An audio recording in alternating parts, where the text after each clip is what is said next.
Okay, so this is our film called Adam, and the tagline we've gone with is, "Can you hear them too?" And that's referring to the voice inside his head, which Yeah. you'll soon learn about. Okay.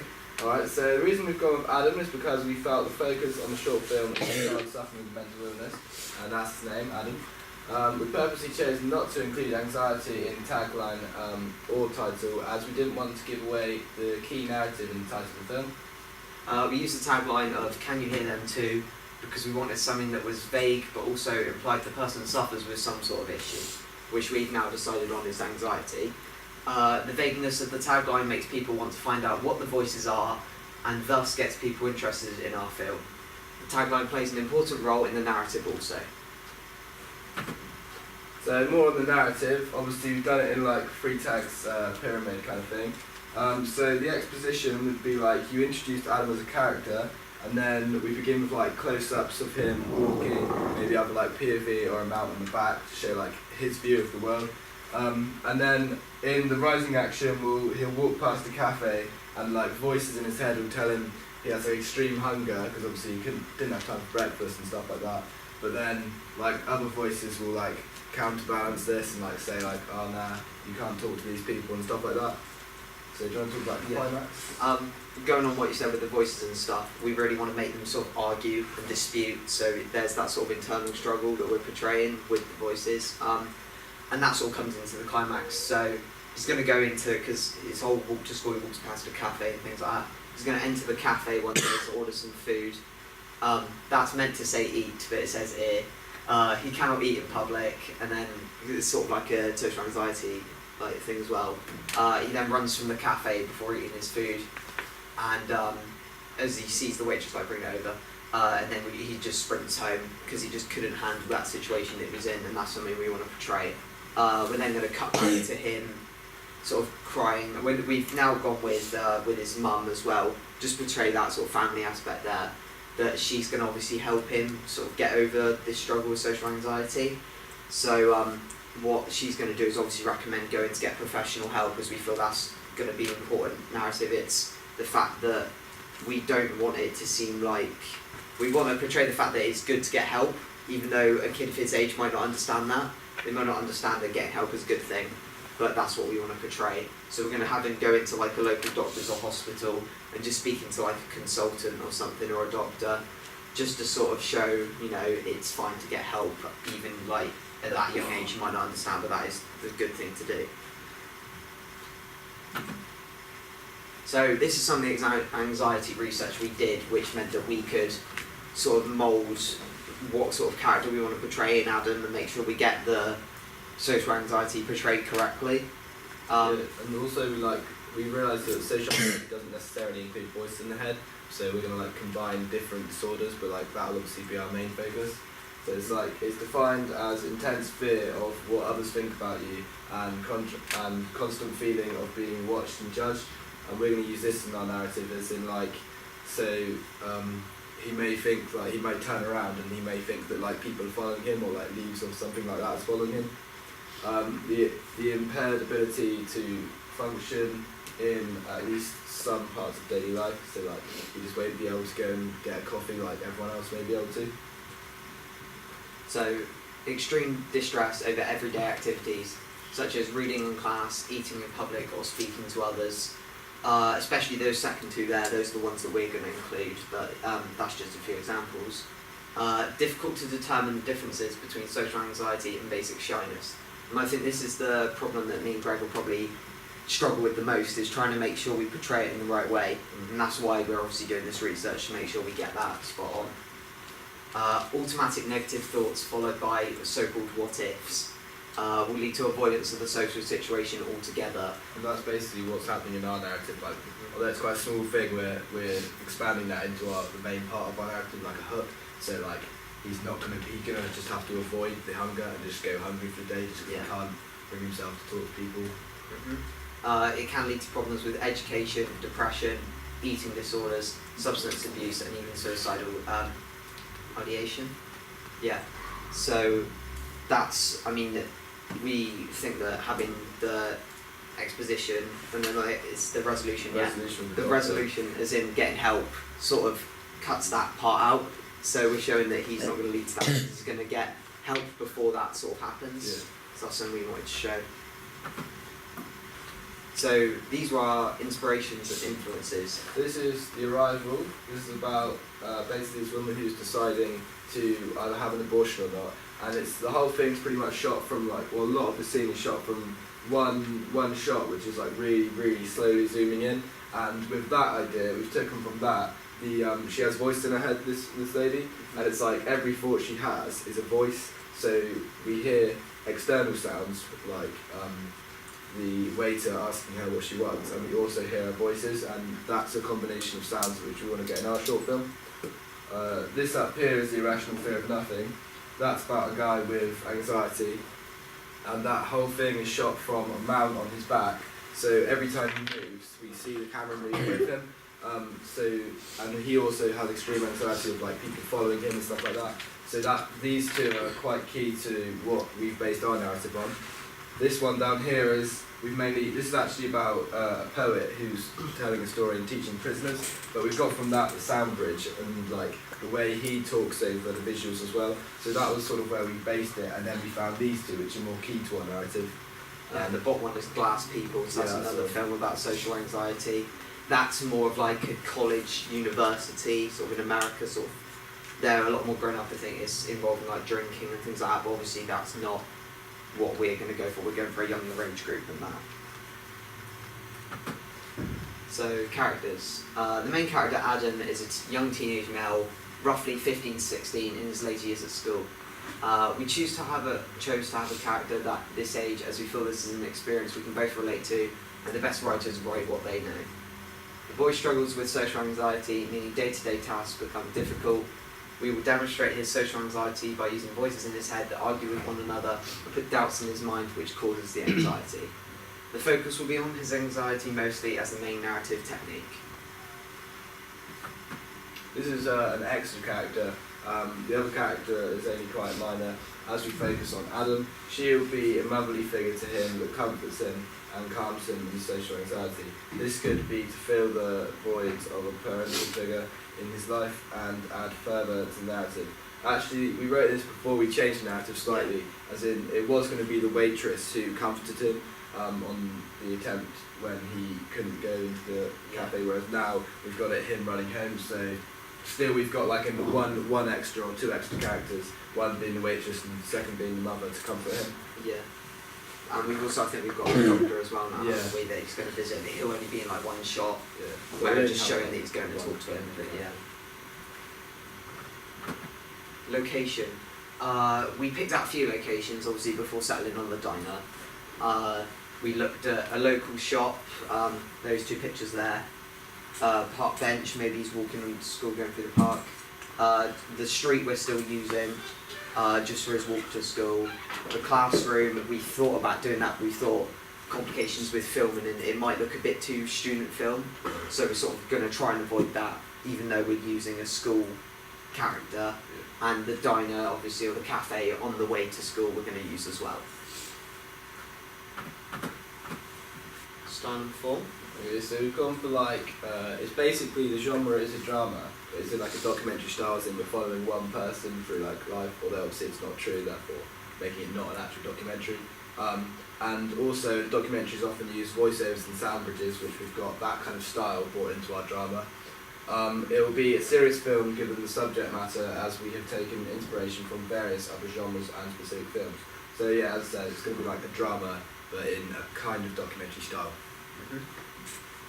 Contingency plan. So originally me and Greg researched into doing a documentary on a band/artist. So this would be our backup plan. However, this would take much more planning and it would be hard to tell a compelling story through this documentary style. So that's sort of why we settled on the other idea in the end. Costs. So our films will be really low cost because obviously we haven't actually got a budget, but we are very willing to pay actors like travel money and petrol money and stuff like that. But we think what with the actors being roughly our like bit below us, we shouldn't have to pay expenses. We may have to like pay food for them, but it shouldn't be too much. We're thinking like 10 quid for food. So yeah, that's pretty much it for food and costs. Production schedule. We haven't really got down to getting specific dates for each one because obviously we're quite early into the production process. I mean, we spoke earlier about just doing some test shots over the half term and things like that, but we haven't decided on dates. What we have discussed though is how to evenly distribute work between us. Given how we researched each genre specifically, we knew we could do this. Yeah, so we made like a template of what, this is like actually the real template that I made of what our production schedule is going to be like. So you've got decided the final narrative, so obviously I wrote this a few weeks ago and we've done that now. Practice our shots, this is for all the mounted shots on POV shots. We haven't actually ever practiced them before, so we're going to practice them before obviously the filming day. Likewise with sound bridges and editing techniques. Really fast editing for when he's panicking, and sound bridges for the voice in his head. Again, we've never done these before, so we're going to want to practice them on kind of like a preliminary task just before we do the actual main shoot. And then obviously finding actors and finding props and settings and locations. That's another thing that we've got on our production schedule which we need to think about, which we haven't made a deadline for yet. Yeah. Going off more on what we're going to do sort of like during production, I was going to take focus more on the editing side as I've done a few bits over the summer where I sort of know how to use the software. While Greg's going to probably take lead on like cinematography and directing because he's more into the photography side of things, so we sort of thought that's a good way to distribute it. Questions? Or actually, before we say questions, we need to talk about our target audience research, which we haven't actually done in our pitch, but we have spoken about. So you won't be able to see it really, but this is a poster of a film called Alfie. It's basically this quite like a portrait basically of this woman who's a dancer in there. It's like a shot of low-key lighting. And I've just spoken about how this kind of film will attract like dancers and stuff like that, and dancers who like dark thrillers because the narrative's based on it. And the thing is, you can't really tell that from that poster. So I said it wasn't. I kind of critiqued it and it wasn't a very effective poster because you can't really tell who it will attract the audience to. And then Ellen also has done some work on target audience, which I'm sure I'd love to talk about. Yeah, so obviously doing all our target audience research, we came to having like an ideal target audience member. We said either male or female. We haven't got a specific like gender that we're aiming to. 13 or over, possible sufferer of anxiety, or might struggle with like feeling like they're being judged around, I don't know, school or college or something like that. The subject matter is fairly dark, but it's relatable at the same time. It would be helpful for any younger child struggling with anxiety to watch the film. We want to focus the film towards people struggling with anxiety as a means of understanding it and how to cope or attempt to combat it. This means it could be directed towards parents who have an anxious child, teachers who teach an anxious child, or even the person struggling with anxiety themselves. As for involvement in the short film industry, they could either be a young or older filmmaker, or just someone who is interested in short films. We will still demonstrate good camera work and editing to appeal to a professional audience. So yeah, that's pretty much what we've got for this pitch. So if there's any feedback or questions. Amy. With your tagline, can you hear them too? Do you really think that it reflects the genre that you're presenting to the audience? Because to me, it sounds more like something from a psychological thriller or a horror film. Yeah, so obviously the main part of that would be from Adam's perspective. So he's saying it would more like be him saying, can you hear them too? As in, he'll be thinking, I can hear all these voices, like, can anyone else hear them? And that'll it kind of goes with his paranoia, as in like, can anyone hear me? Can anyone see me? Can anyone be following me? But yeah, obviously it is kind of, from reading that you would think it's kind of like a thriller, but I think it has aspects of a thriller, although we're not putting it down to one specific genre, although we're just saying it would be like a drama, as it's that style. But something, you're right, we haven't mentioned really, is that it would have thriller aspects to it. So yeah, I think obviously in a short film you don't need to put a specific genre on it though, but yeah, it would have thriller aspects to it. Has that answered your question at all? Just something. With you saying about hearing voices, sort of that's more like because that is like vision and anxiety, but also sort of like a bit schizophrenic as well. Yeah, so because we considered doing it about schizophrenia as well, but we thought we focus on anxiety, seeming as it's a bit. I don't want to obviously be a bit mean, but it seems more relatable. If you know what I mean, there's more people that might struggle with that. So we thought if you're going for schizophrenia, it's it's a bit more out there. Where social anxiety could be a bit more relatable. So we thought we'd focus on that, but we still wanted to do the voiceover aspect as we felt it was a good narrative technique to use, pretty much. Anyone else? Brooke? Didn't we choose? I think it was really good how you did the really in-depth research about anxiety, because you're obviously going to portray a more realistic character and it's going to be more relatable. I think that's really good. Thank you. Yeah, and what I like, sorry, before the rest of you jump in, what I like is the fact that you've almost used food as a hook.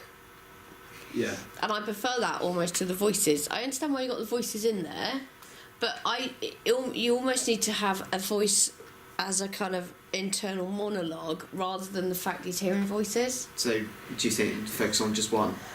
Yeah, so, because we all speak to ourselves, don't we? When we're trying to gear ourselves up to do something, we're all, you speak to yourself in your head. And so it's almost like you need to go for that angle rather than... Because I understand where Amy's coming from, that kind of makes sense to me. Yeah. And what makes more sense is the food kind of angle, because I've had students before that have social anxiety, and I know for a fact that sometimes they don't eat all day. Yeah. And I've had that conversation with students who will not go and eat because they're too scared to go into the canteen or they're too scared to go into a shop. And if they've got 3 or 4 hours between lessons, they will rather just sit outside the classroom where they don't actually see anyone, speak to anyone or do anything, than even enter into it anywhere. Do you know what I mean? Yeah. And I think that is quite a big thing. So I almost feel that should be your focus. The food. The food. Yeah, it was very, very, very relatable as well. Yeah. More so than hearing voices. Yeah. Yeah. Right. And we all feel anxious to a certain extent, but none of us, I suppose, I don't know, but none of us really understand what it's like to feel that anxious, you know? And I think that's what you need to try and get across. Because, like you said, quite cleverly, it's more than being shy. Yeah. Because we're all shy at It's usually times. exaggerated fear. And Well, I mean, it's a genuine thing, isn't it, Didn't see there for a minute, Karis.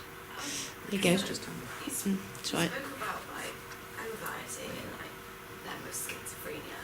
Have you thought social anxiety? A lot of people have tics, or they feel like something's actually holding on to them, or they get stomach aches. Because I understand the whole schizophrenia thing. Have you thought about maybe doing that, because that kind of sets it apart, Yeah. body movement? I know what you mean. I think that's something that we haven't thought as much about, because we focused on the sound aspect rather than the mise en scène, the way the actor's going to act. But we're going to have POV shots which are going to be filming his face and also filming his back. So in that, what we don't necessarily need to write in our script is that he could have continuous things, he might continually shake or something like that, or feel as though that. But a lot of the anxiety aspect is going to be in his head. For example, thinking people are following him rather than thinking people are actually physically holding him. Yeah. And we've looked at having his hands sort of twitch and tap, tapping his feet in the script. So that's more detailed in the script, his actual movements. But obviously in the narrative there that we've written, I think that was about a week, 2 weeks ago we wrote that. So we've sort of updated it since then. It might be worth you trying to speak to, which I know would be difficult, but despite its very nature, but trying to speak to people that have experienced social anxiety, because you don't want to misrepresent it in any way. It's quite a responsibility to be fair. Yeah. And I suppose it's kind of unique to everybody, but I guess you don't want to make them look like they're odd, because they're not. They're just suffering from something. We've watched a few interviews online with people that have suffered with social anxiety in the past and sort of recovered from that. Yeah. And we were obviously going to go and interview the school counsellor or someone like that just to speak to them about it, but we just haven't got around to it. Janet Stewart. Did I give you that name before? No. Yeah. Janet Stewart, she'd be really good. I wasn't listening. Okay, we'll have a look at interviewing her. And Yeah. The only reason I say that is because I know someone who's had it. She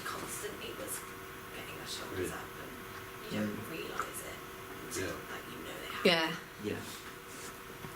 Amy, do you want to say something else? With regards to the cafe location, have you like sought out somewhere or asked yet? Because it would be quite hard to get.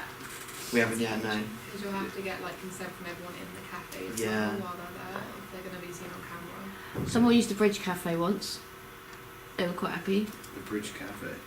in town. Yeah, we need to like look, obviously, because location, if we're using a public, well, like inside somewhere, like a cafe, we're going to have to look way more in depth. So the location recce deadline is going to be we're going to have to make sure we allow a lot of time for that, I think. Yeah. It's not hard to do, it just requires a little bit more effort, that's all. Yeah. Brooke?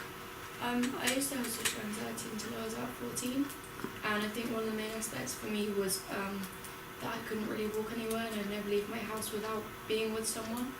So, like, my heart would beat really fast. So in the sound aspect, you could sometimes have like a heart. That's beat. a really good we idea. thought about doing that Yeah. for Yeah. the intro as Also, well. I think from that, we realise now that we need to make it. We say like in the script, he casually like walks out of the house, but like we obviously need to make walking out of the house a huge deal. Yeah, build So suspense. like there's gonna need to be a lot more going on, just not just on the walk to school, but like obviously he's gonna always feel huge anxiety, and then actually ordering something from a shop's gonna be like an absolutely massive thing. Some people they always carry like a safe item like their phone or their keys or something, and they always make sure they have it because otherwise they don't feel very safe because they need something to make them feel safe. Yeah, perhaps That's a really good point. we could yeah. include something like that he's always gonna have on him then. Yeah, something that's like a quite really good unusual. thing. Yeah. Yeah. Thanks for that, bro. Jubbly, Charlie? I like how the target audience are like able to relate to the character and how like there's the message behind it, like it's alright to get help because then it will help people realise that it is okay. Yeah, I think that's kind of crucial. But what I think is crucial is where do they get the help from? Because I'm not sure a doctor is the that's right something we place. weren't sure on, so obviously, Because Yeah. hospitals are really intimidating, So we- doctors are really intimidating. You know, you're probably more likely to get help from some kind of like counsellor or something, Yeah. aren't you? we thought more of just like not specifically who it is, more just like he's getting help from someone in yeah. the room with the mum, like Yeah. regardless of who it is. Or you could just show a kind of anonymous room. I mean, I suppose I don't know. I don't know enough about it myself to kind of comment. Harriet? The CAMS like mental health thing helps Yeah. with things like that, so you could like research into that, I guess. Yeah. And look into how they like help people. They're called the camps. CAMHS. Okay. That's a good point, Owen.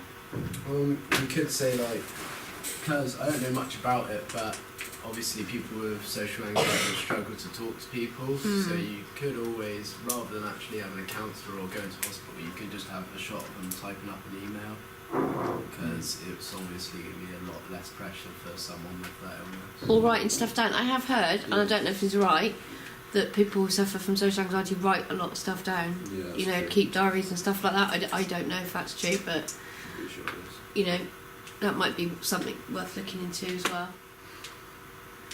And I think, like I said, you need to centre it around something. So centering it around the fact that the guy's hungry, and something as simple as going to buy food is an issue. Is the thing that you need to kind of focus it on. I think. Yeah, we've detailed that a bit more in the Yeah. script, I haven't think we? we obviously need to focus on the anxiety being continuous as well. Yeah. Because at the moment we've said like it's easy to walk out of the house and stuff like that. And that We need doesn't to- really make We sense. need to make No. sure that's a bigger thing. Yeah. Like, everything's a big thing. not Everything's just everything's a getting big thing. food. Yeah. I remember somebody telling me once that